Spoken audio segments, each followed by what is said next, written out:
The plate hit the table with a hollow sound that echoed through Rachel's chest. She stared at the receipt, blinking hard. $347. Zero tip. Her hands trembled as she cleared the billionaire's table, the same table where she'd smiled through his demanding requests for the past 2 hours, the same table where she'd pretended not to notice her coworkers' sympathetic glances. Marcus Chen, tech mogul worth $4.3 billion, had left her nothing. Nothing except humiliation. Rachel's daughter needed medication, $200 she didn't have. This was supposed to be the table that saved them.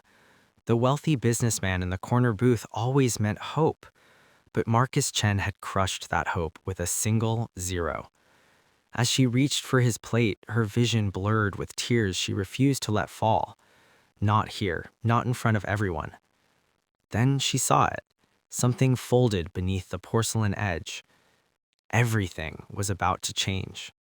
The napkin felt heavy in Rachel's pocket as she hurried to the bathroom.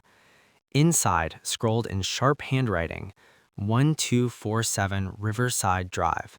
Tomorrow, 9 a.m. Come alone. MC. Her heart hammered against her ribs. "Girl, that's how horror movies start," her coworker Maya whispered when Rachel showed her. "Billionaires don't leave secret notes for waitresses. They leave tips." That night, Rachel couldn't sleep. She Googled Marcus Chen until 3 a.m., ruthless CEO, corporate raider, mysterious philanthropist who never publicized his donations. One Reddit thread called him the ghost giver. Another warned he was testing people constantly, playing games with their lives. Her daughter coughed from the next room, a reminder of the medical bills stacking up like tombstones. Comment below. Where are you watching from? Would you go to that address?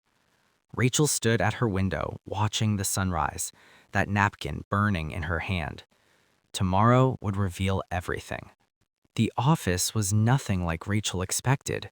Warm, understated, human. Marcus Chen sat across from a lawyer, his expression unreadable. "Why am I here?" Rachel's voice croaked. Marcus leaned forward. "Last night, before you served me, I watched you give your own dinner to an elderly woman who couldn't afford hers. You thought no one saw."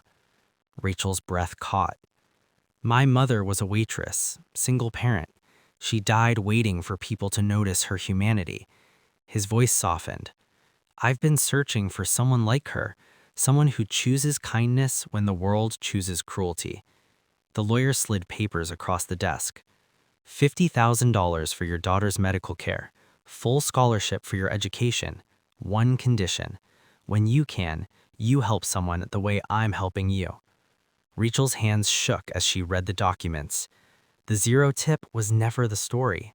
Her character was.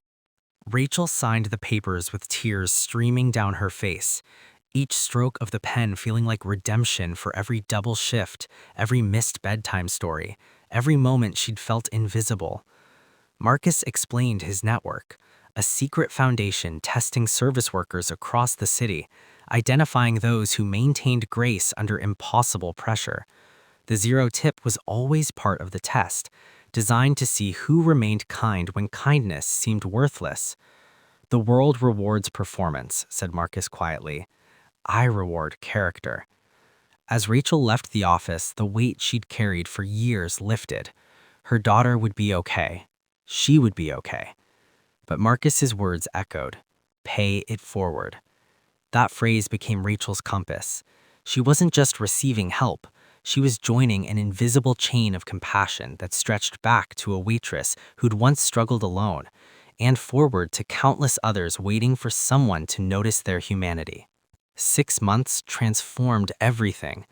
Rachel's daughter laughed again, really laughed, her treatments working, her future suddenly bright. Rachel balanced a nursing school with work, exhausted but purposeful. Every class felt like honoring Marcus's mother, honoring her own struggle. Then came the moment she'd been waiting for. A young waiter, barely 20, served her coffee with shaking hands and circles under his eyes that she recognized. When he brought the check, Rachel left a $100 bill with a note. "Your kindness matters. pass it on, someone who understands. She'd become the invisible hand that had once saved her. The moral? Character isn't what you display when people are watching. It's what you choose when you think no one important sees you.